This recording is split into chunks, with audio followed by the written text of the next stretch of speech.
Hey guys, this is Camfree15 and I'm back at it with another video for you guys.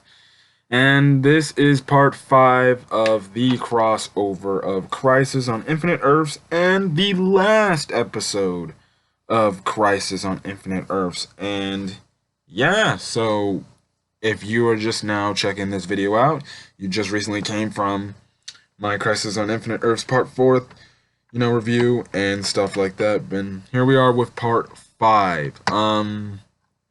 Okay. Part 5. Okay. I'm just gonna say, if you saw the thumbnail, that's my thoughts of the episode alone. I'm gonna get to the thoughts of my episode when I end it throughout the review. But anyways, the episode starts off and basically, Kara goes to this. Kara almost literally uses her heat vision on Alex, and basically she goes to this press conference where it talks about Lex, and basically Lex wins the Nobel Peace Prize, and he's looked as some hero, and obviously we know he's not a hero. Kara even knows he's not a hero. The DEO is under Luthor control, under the control of Lex and Lena. Now, obviously, for the next half of Supergirl, it's probably going to be mostly under Lena, so we know the issues and stuff like that. So, other than that, it cuts to basically Weather Witch from The Flash, in Supergirl City. I forgot her name, but I'm like, wait, I've seen this chick before. So Supergirl shows up and she's like, "Who are you?" She's like, "I'm Weather Witch." Then Barry stops her, and I'm like, okay, wait a second. Barry's on this Earth? I'm like, doggone it. I'm like, they combine the Earths. Now we later do find out this Earth is Earth Prime. And it's just one single Earth where all the heroes are there. So, Barry and Kara realize that they're on the same Earth because this one dude's like, "Yeah, you've always been working together," and stuff like that. While we're at it, it cuts to what John Jones is doing, and he's basically restoring everybody's minds to what happened during the crossover Crisis on Infinite Earths, and basically makes people remember what they saw. And basically what happened in the multiverse. It cuts to Sarah basically going back to the bunker because she thinks Oliver's alive, but sadly Oliver is still confirmed dead and he's still confirmed deceased. And she goes to the bunker. Diggle, Dinah, and crap. I forgot. See, this is what I'm talking about. I have the dude on the top of my tongue. I have his name. See, this is the crazy thing. Hold on just a second. Okay, sorry. Renee. I don't know how I forget him. See, he's forgettable. Anyways, they go to them. They basically get the scoop that they know Oliver's dead. And basically, Dinah and Diggle basically tell Sarah, because Sarah's not believing. She's like, "There's got to be somewhere. She's got to be somewhere. He's got to be somewhere." They mention Felicity, that she looked all over and they can't find Oliver. And basically that confirms that he's basically dead. If you didn't see the part 4, spoilers, I don't know why you're checking out part 5 now, but okay. Spoilers, Oliver dies and he's confirmed dead for good. So yeah, and I also forgot to mention in my part 4 video, in one of the freaking pickup mission scenes Barry was doing, Oliver does talk to Barry and say that he sacrificed, a lot. He sacrificed him, basically his life for, him and Kara.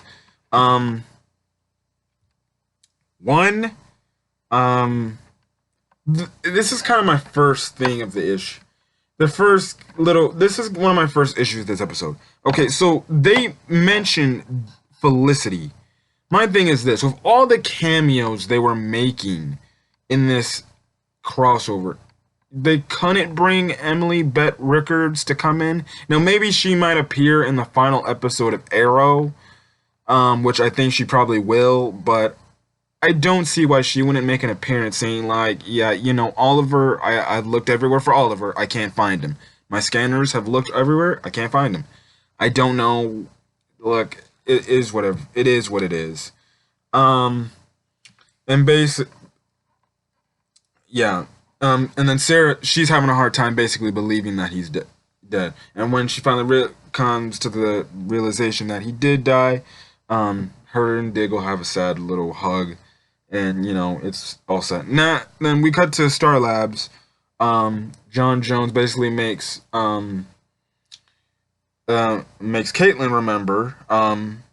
Again, another issue. Where the hell was Iris? Where the hell was Cisco? Where the hell was Ralph? Where the hell was the rest of the Team Flash anyways, to begin with? Where was Joe? Where was Cecile? Another issue that I have. I was like, you made Team Flash show up part 3, and you made it look like they had some bigger, use in this crossover, and they only appeared in part 3 because it's a Flash episode, but they couldn't appear in Star Labs. The only member other than the Flash that appears in the crossover in this episode was Caitlin and Killer Frost. Another issue. Where was Cisco? You can't have told him he was just at home sitting down doing nothing with his girlfriend. Where's Ralph? Where's Iris? You think... See... Okay. That was one of the issues I kind of found. I'm like, dude, where is Cisco and the others? You would think they'd be here. Obviously, John would have to make their memories remind them. Like, we could have got an emotional, Barry and Iris moment, because they've been teasing, the emotional stress of Iris, possibly losing Barry. They could have made them appear, especially Iris appear in this episode, have John make her remember what was going on, and then she sees Barry and she's like, you're okay, hugs him, and then they have some, like, emotional moment. Nowhere to be found. Don't know if they're going to save that for the Flash return. We'll see. Anyways, they also Nash Wells. He's not Pariah anymore. He revives, and basically John makes him remember what he did, and basically it's like, shoot, this is all my fault because of me, and stuff like that. Anyways, they cut Kara and Barry go to the bunker. They basically get told that Oliver is confirmed dead too. And basically, this thing pops up, and Beepo is attacking the city. This must be a Legends thing. I don't watch Legends, so obviously this is a Legends thing. Also, Mick makes another, makes an appearance in this episode, and he's like an author on this Earth called Rebecca. I thought it was funny. Stuff like that. The Nash Wells shows up in the bunker and basically is like, that there's antimatter coming from Star City, and essentially that means the antimatter didn't die. They later revealed the antimatter somehow survived. Okay, so Oliver didn't kill him. So basically, you're telling me this: Oliver died for nothing. He created an Earth, but he died for nothing. He didn't take care of the problem. And essentially, Crisis is starting all up again. But I think this was a crisis event that was dumbed down to an extreme. There was a really nice scene in this episode between Barry and, Sarah, when they were talking about, Oliver, and she was talking about basically, Oliver was the last person that she, knew who was close, like way, way, way back and stuff like that. And Barry has a nice little talk, and she does mention, like, how did you get so wise? And stuff like that. And also Sarah was kind of a huge focus on this episode too. Like she was kind of the leader. I don't have no problem with Sarah taking, I guess, the leadership role whenever it comes to the crossovers, but I hope in future crossovers they make Barry more of the leader, because technically he was like second in command to Oliver. Yeah, he's not a good, like, commanding leader, but you would think, well, he's the Flash. He was the second, CW show. You'd think after, if Oliver, some tragic event were to happen to Oliver, you'd think he'd be the next in line to lead this squad of heroes and stuff like that. Also, going back to the Beppo thing, they do find out it's like some magician just making this issue, and yeah, that kind of ends. And basically, after they were kind of having their talk, or actually, the one thing I did like about the talk between Sarah and Barry is it really does go to show that Sarah, like, all in all, she really did love Oliver. Like, she loved him a lot. I think personally, if they didn't hook Oliver up with either Felicity or Laurel, they might have probably hooked up Sarah and Oliver if, say, Sarah Lance was a main cast member on Arrow, in my opinion. Because it really does show that she loves him, like, a lot, and that's just, that friendship type of love, that emotional love, and you could really feel for Sarah, the fact that, she lost her best friend, and, someone she, at the time, way back then, she loved, like, a whole lot, because, if you've seen Arrow, they slept together, they went on the Queen's Gambit together, even though it's kind of messed up of Oliver to do that to Laurel, but still, it was a very emotional scene. A shadow demon comes out of nowhere and starts attacking all the Paragons, and basically, the thing is, they're like assassins. They were acting like assassins, essentially, to kill the Paragons, and then that's when we get their, reveal from Nash Wells that basically the Anti-Monitor is still alive, and he's gonna try to destroy this Earth for good. And then I'm like, okay. So it's gonna be like, okay, Shadow Demons versus and Heroes again, stuff like this. Another negative I can say is, where was the Reverse Flash in all of this? Last crossover, he teased that I'll see you in the next Crisis. You're like, okay, we're gonna see Reverse Flash and Crisis on Infinite Earths. Nowhere to be found at all in this entire Crisis. I thought he would make a cameo leading the Shadow Demons, and he would show up out of nowhere. Nope. Reverse Flash. Nowhere to be found at all. He wasn't even in this episode. He didn't make a cameo. He wasn't even in the crossover at all. I gotta say, that's a negative, because I'm like, all the reactors were, and people were talking and speculating, were always like, so when's the Reverse Flash gonna show up?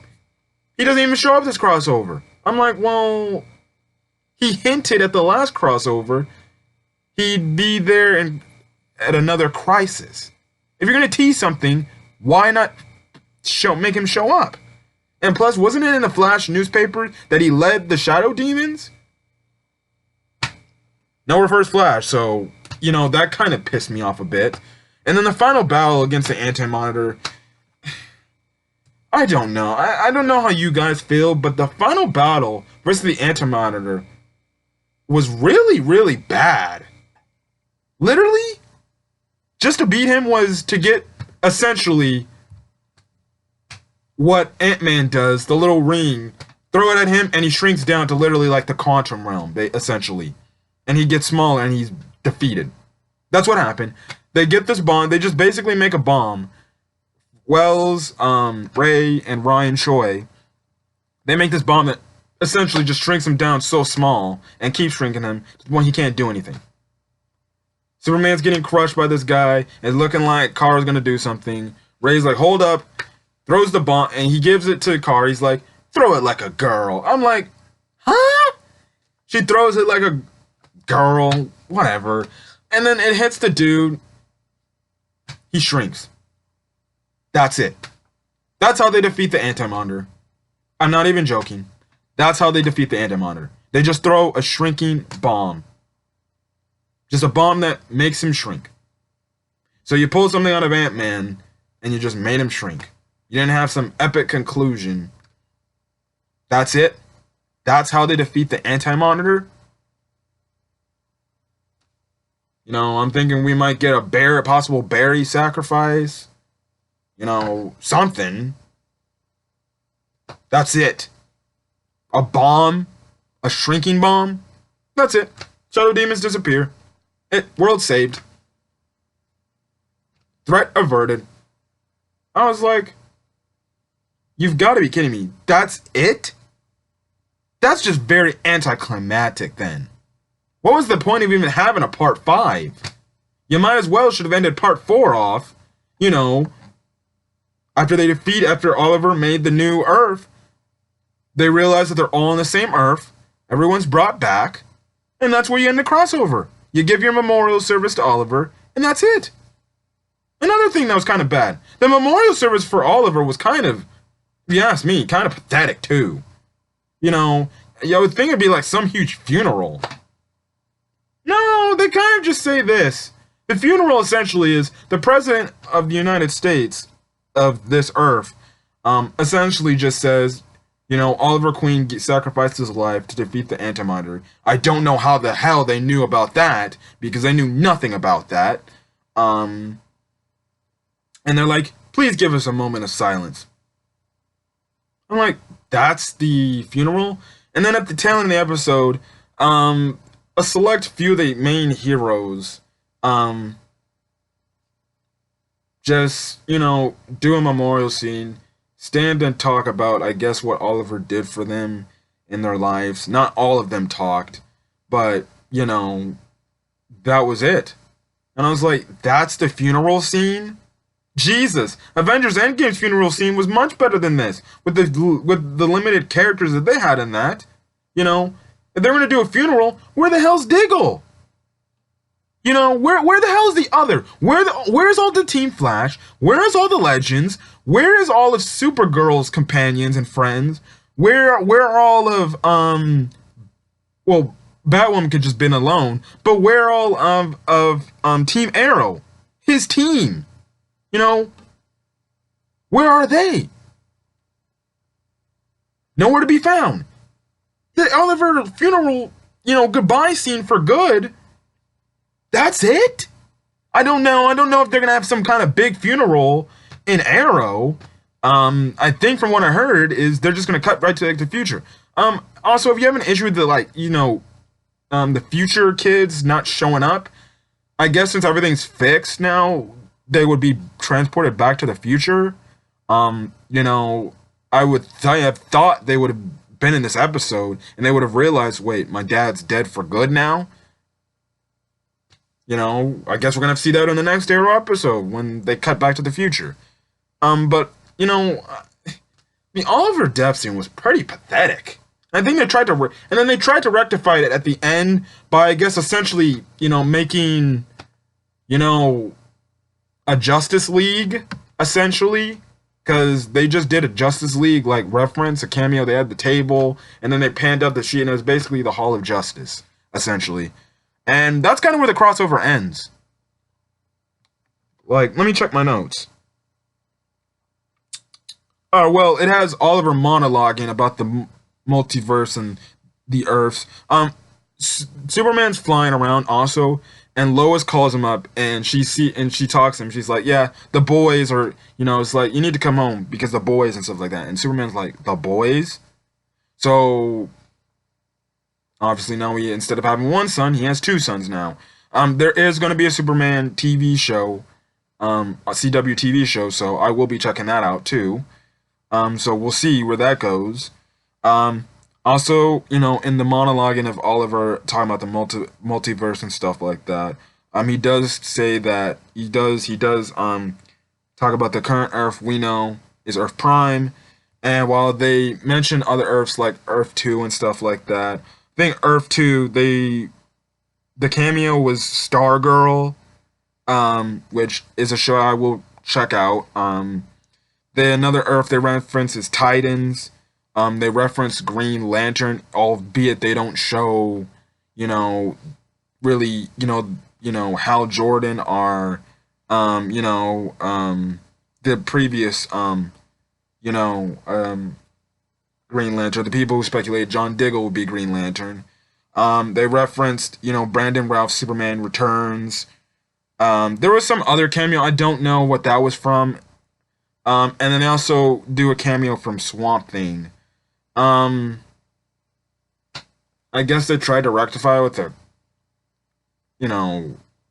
cameos and stuff like that. And I guess, like I said at the end, they basically essentially confirmed the Justice League, really, in the CW universe. Yes, it's not the complete Justice League, because you're missing, like I said, Green Lantern, Aquaman, Wonder Woman. The only really true members of the Justice League that are there are Martian Manhunter, Superman, and The Flash. Nothing wrong with Black Lightning, Sarah, or Supergirl. Technically, they would be like side Justice League characters, but the main ones are just 3 of them. And like I said, that's where it kind of ended off. And that was it. That was your Crisis on Infinite Earths ending. That's it of the crossover.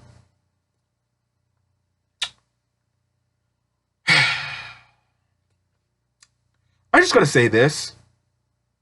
I think I got 2 things. One, or actually 3 things. One, what the hell episode was this? This is supposed to be Crisis on Infinite Earths, and they're supposed to go out on part 5 out with a bang. The hell was that? I wasted my freaking another full hour of watching another of Crisis, the last part of Crisis for that? I will say this: I can't wait to see what other people's thoughts are, especially when I listen to the reviews or see the reactions, because I don't think some people will be actually too happy with this, or not even satisfied. There was just some things in this episode that were just literally stupid near the tail end of this episode. The final Anti-Monitor fight was, God, pathetic. You're telling me all they needed to do was just throw. So you're telling me this, and we're just covering the entire Crisis on Infinite Earths now. You're telling me this. You're telling me this.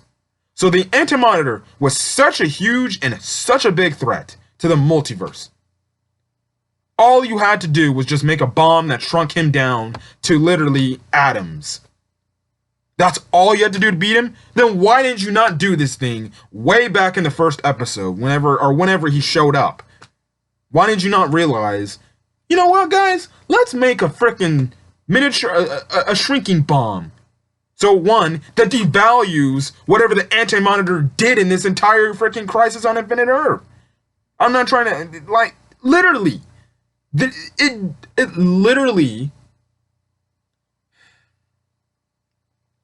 literally just nullifies whatever threat the Anti-Monitor was. I don't care what anybody says, that the fact that all they had to do was just throw essentially a bomb that turns him to atoms. Atoms! You're telling me that threat of the Anti-Monitor, the hype we were getting from the last crossover, that was for nothing. So the Anti-Monitor really wasn't a threat to begin with. Literally, they made the Shadow Demons more of a threat than the Anti-Monitor. Please! A shrinking bomb? Yeah, please. Now you just devalued. This is to the writers. You literally just devalued the strength of the Anti-Monitor. I don't even read the comics of DC. The Anti-Monitor is like an all-powerful being. It took Barry to sacrifice his life to stop him. Here in the CW universe, you just have to throw a bomb that just shrinks him to atoms. That's it. That's how you win. So they clearly devalued how strong and how threatening the Anti-Monitor was. So in other words, they S-word are shat on the Anti-Monitor. He's not really a threat to begin with. Whoop-de-doodle-doo. That was the one thing that pissed me off. This was the worst episode of Crisis on Infinite Earths. This was the worst crap. I think that's my number 2. This was the worst episode of Crisis on Infinite Earths. And the more that you like about it, and the more you think about it, and the more I think about it, I'm going to be honest, and this kind of feels to my third point. With part 5, you literally just kind of devalued the entire hype around Crisis. Now you made Crisis literally an average crossover, in my opinion. I've had some time to think about it. Crisis on Infinite Earths, that was an average crossover. That was an average crossover. I think last year's crossover was better than Crisis. Yeah, I'm saying this. I'm saying it. I think last year's Crisis was better than this Crisis. I thought last year's crossover was better than this year's crossover. I feel like, honestly, now looking back at it, this crossover was just cameos. Cameos, cameos, cameos, cameos, cameos. That's it. That's all they did. Get big famous actors. Part 4, Ezra Miller. The Flash from Justice League. Cameo. They did all these cameos from all these other Earths. And you're telling me the final episode, you think they're going to go out on a bang. A real bang. They don't even do that. They go on a whimper. If not, make it devalues the entire crossover as a whole. You're like, well, parts 1, 2, 3, 4 meant essentially nothing to us. Yes, it was an interesting journey to go along, but all to say that all you had to do was throw a shrinking bomb at the Anti-Monitor? You wasted my time the first 4 episodes then. You should have did that from the start. And then Monitor, you know, if he was smart enough to say, maybe we should just throw, a shrinking bomb. We'll win for sure. And this is why it kind of upsets me. This crossover, from the moment it was announced last year, the moment after the last crossover was over and it was announced, everyone was hyped. We're getting Crisis on Infinite Earths. I can say this. The DC, I hate the DC TV show movies, but this crossover was almost, it wasn't as bad because it had some good moments, but the way it just ended was pretty pathetic. Like, literally. It was on terms of below average. The ending, the part 5 of this seriously devalues the first 4 episodes of Crisis. I don't care what you say. Yes, there was moments in this episode, like we get the just one Earth where all the heroes on one Earth. We get the Justice League, I guess, essentially. So, you know, and so many other moments in this episode. You know, and the intrigue where the intrigue where all the show's going, which I guess is, see, with me, it's a positive and negative.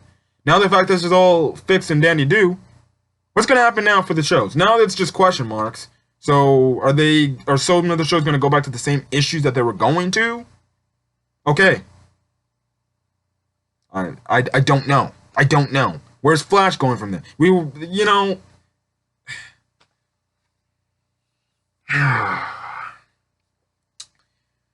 This part 5 was the worst episode of crossover. I don't care what anybody says. You cannot deny a fact. Part 5 of Crisis on Infinite Earths was the worst episode on Crisis. And more you look at it, it devalued this entire crossover to begin with. A waste, and essentially, it makes it to a point where I'm like, well, damn, it was a waste of time. So we went on a 5-episode journey, all for this, just to get essentially, you know, the start of the Justice League, essentially. And, you know, you'd think the final battle would be epic. Part 4's final battle was epic. That was a final battle, at least. My goodness. This here, the hell was that? They literally fight him. Essentially, when they fight him, they confront him. And they're like, you know, he's like, this is good where your story ends. You know, you will all essentially die. He just basically, you know, he essentially blocks all their attacks, whatever they're dishing out at him. It don't matter. They're shooting him. Batwoman's throwing batarangs at him. Superman and Supergirl are shooting their heat vision. He's just got like some kind of barrier, you know. He just goes, you know, Great Ape, you know, saying Great Ape, you know, Piccolo from way back in Dragon Ball when he just grows to a higher side, or he goes Giant Man from, you know, Captain America Civil War. And, you know, that's it. They just throw a shrink bomb. That's it. He's gone. Bye. We saved the day. Yeah, please. You literally made the Anti-Monitor look like a damn chihuahua compared to the comic version. I ain't read the comic version, but at least in the comic version he was threatening. Goodness. He was threatening in the crossover in the live action crossover? He was honestly like a chihuahua. He was honestly like a small dog in this. They literally devalued whatever threat the Anti-Monitor was. Essentially, the only threat was really the antimatter waves. That was the threat. The Anti-Monitor was nothing. If you're telling me all they had to do was throw a bomb that shrinks them to atoms, why waste our time here? You know, it's stupid, and that's terrible, and that was a bad way to go out. When the episode ended, I was like, that's it? That's how they end the that's how they end the crossover? Something that they hyped up. Something that they were hyping up between all the CW shows. Well, really, The Flash and the Arrow. They were hyping all of that up. That's what we get. That's what we get. I'm sorry. That's what we get?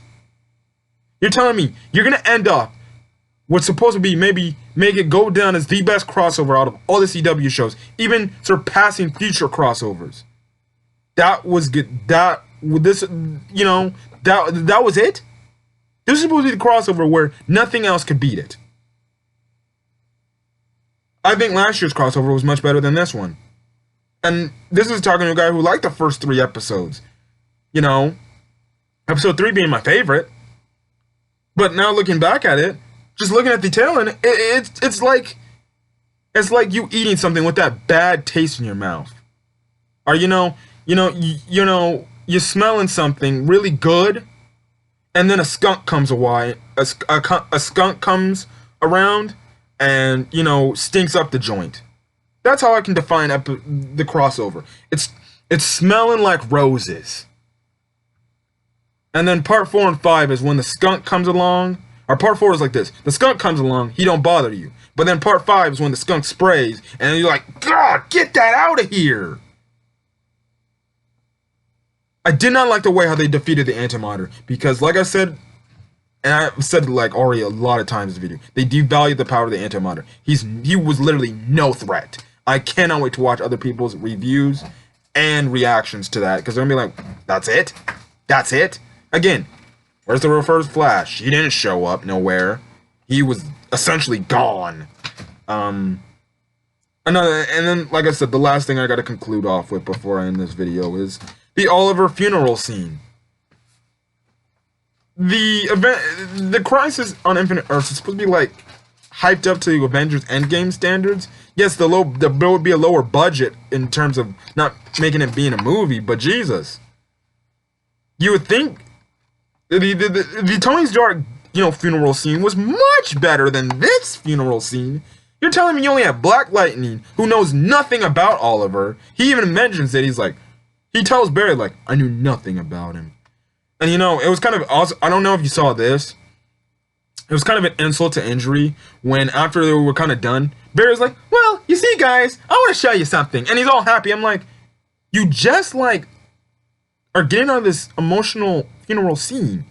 What is the deal with being so happy right now? Your friend just died. You just had an emotional funeral scene. You couldn't be like, hey guys, I want to show you something.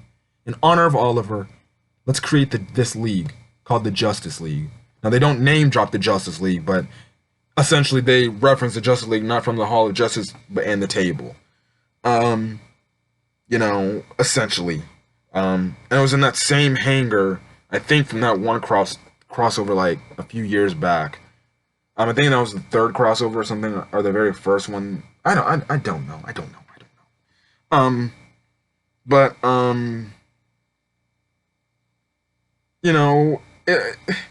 The Oliver funeral scene was pathetic. And yes, the Avengers Endgame scene, it had some like scene. It was like a smaller funeral scene. only catered for the heroes who, stopped Thanos. Not everybody, but, some of the main guys. Here, we only get like 6 or 7 people. I'm thinking, okay, we're gonna get like a legit official funeral scene where it's like at like a gravesite or something. We have entire Team Arrow, Team Flash, entire Team Legends of Tomorrow, all of Supergirl's friends. Nope, nope, nowhere to be found. I'm like, dude, that's your funeral scene. That's your funeral scene. You're not even having anybody else, the other characters from the CW universe, to even say their pieces and goodbye to Oliver Queen. If you ask me, that was bad. That was just insult. Now, if you ask me, that was bad. That was an insult to injury. Yes, they can rectify it in the Arrow, the rest of the next 2 episodes of Arrow. But you think as an honorary goodbye for the entire CW universe, the other TV shows, to say goodbye, you would think they would have all the other teams from the respective shows there. Batwoman could be the only one. Batwoman and Black Lightning could be the only people, with the exception of just them being by themselves. The others, they all had some interactions with Oliver Queen, and they all knew Oliver Queen somehow, even if it was from a distance. But you're telling me just 6 to 7 people would be there. It's like I said. Where was Team Flash in this episode? Nowhere to be found. Nowhere to be found. And Diggle was talking about in this episode how he never got to be there for his brother to say goodbye to him. You can count that as a 3rd time then. He never said goodbye to him again. I guess you can say, well, he said he did the moment of peace thing. Yeah, he did the moment of silence on the news, but who cares? Why wasn't he there in that hangar with all the other heroes? Or they could have had it at some kind of graveyard scene, or like some kind of, not graveyard scene, but where you typically bury people after funerals are over. A nice lot where there's just gravestones everywhere. Or you have his funeral at his house, his mansion, the old mansion, and you bury him. You have his tombstone right next to his mother, his father, his mother and his father. You could bring Thea back. Felicity could be on this.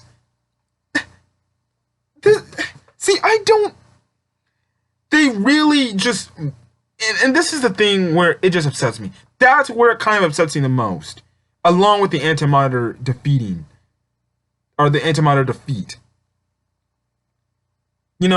They hyped up the Oliver death so much. Now, they're probably going to rectify that in Arrow and, have the emotional final goodbye in Arrow. I do know that, but, they really could have did something in the crossover by having everybody that they know. They could have brought back, like I said, Willa Holland. Emily Bett Rickards could have made an appearance, albeit she could do that in the next 2 episodes of Arrow. Probably the last episode. They could have had a huge funeral scene where they have all these characters from all over the entire CW. Not the ones that were dead, but, the ones that were still alive to this point. They could have had that and had an emotional, funeral scene. But for some reason, we did not get that. And part 5 ended out literally as if you were about to shoot fireworks, but you just stopped the fire from hitting the firework. And you're like, all right, the match is lit, and you just, or you blow up. You know what I'm talking about.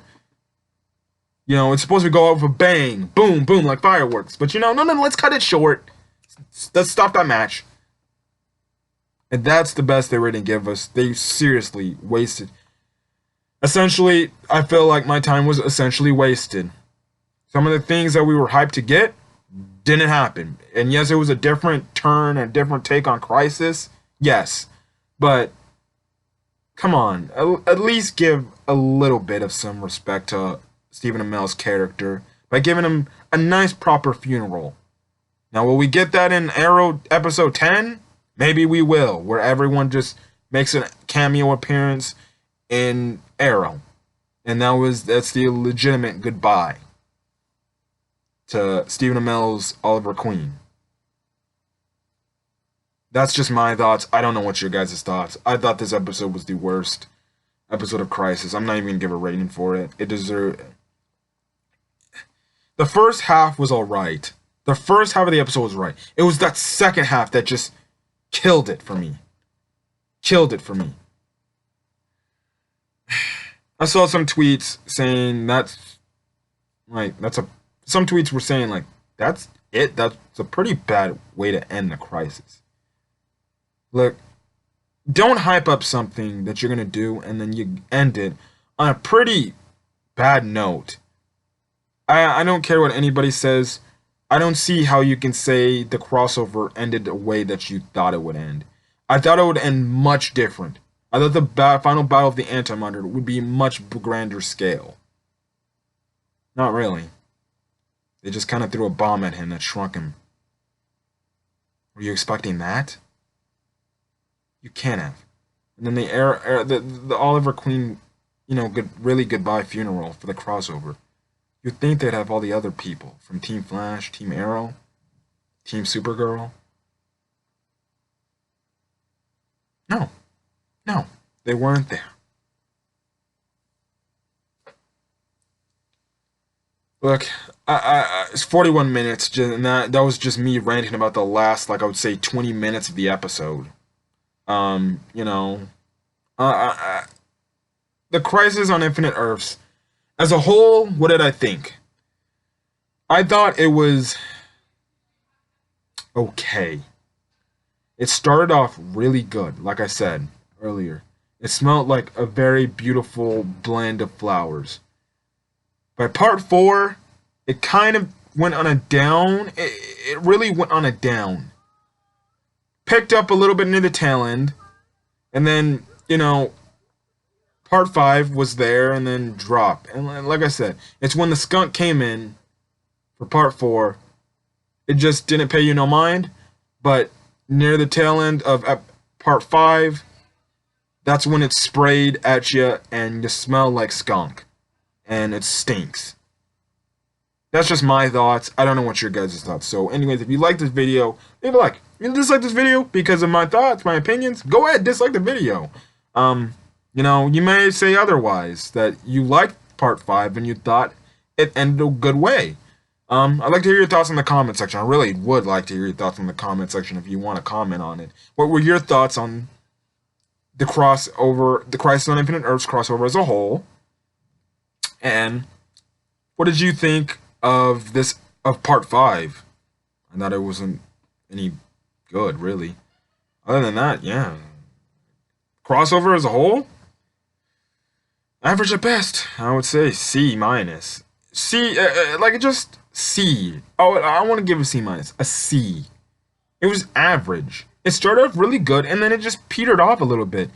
Maybe they should have not had that break then. I don't know. Maybe they should have just had the 5 episodes, episode Monday, episode Tuesday, episode Wednesday, episode Thursday, and episode Friday to conclude the crossover in December. Maybe they should have just did that instead of made us wait till January 14th to bring it back, only to be somewhat kind of let down. Looking at it now, it's like, well, dang, I'm glad it's over. Well, great. Also, just to say this, returns for TV shows. I got them. Legends premieres next week. So, technically, this episode was Legends episode 1 of whatever season they're on. So, it is what it is. But if you want to call it next week's Legends episode 1, that's next week. That's next week. Arrow returns January 21st. So, episode 9 picks up. The next 2 episodes will be the final episodes of Arrow. Flash is the longest CW TV show that will be going on break, and that does not return until February 4th. That is a very long time. I don't know why it's so long. We have to wait so long for the Flash compared to the other shows. I don't know why. Maybe because now the Flash is gonna be the next biggest thing. You know, Batwoman and Supergirl, they both return January 9th, so same night. They both return January 9th. And then the night later, Black Lightning returns. My thoughts for all those seasons, I don't know where they're going. The only one that are somewhat somewhat for me, the only storylines that are somewhat predictable to see where they're going is probably Batwoman and Supergirl, and maybe a little bit of Black Lightning. And I guess Arrow too, because we know we're going back to the future timeline to see what Mia and William are going to be doing, along with Connor. Yeah, that's really it. So I guess look forward to those dates, because really, you know, Arrow, I believe Arrow, Supergirl, Batwoman, and Black Lightning, they all come back next week. Flash, you have to wait a whole 2 weeks till that comes back. Again, I don't know why the Flash is you have to wait 2 weeks for the Flash. You know, I know the Flash is the next best thing after Arrow, but please, you have to wait 2 more weeks for the Flash? Come on, I want to see the Flash. Come on, he's my favorite one. Okay, I guess I'll have to be patient again. Alright. Anyways, I'm gonna get out of here. Hopefully you guys had a good viewing experience of this Crisis. Again, like I said, put in the comments, what are your thoughts on this Crisis event? I thought it was middle of the pack. I thought last year's Crisis, I thought last year's crossover was better than this one, now that I look about it. This crossover was kind of just crossover with some emotional moments and then just some cameos, really. Now when you look back at it, it's just a few emotional moments mixed in with a ton of cameos.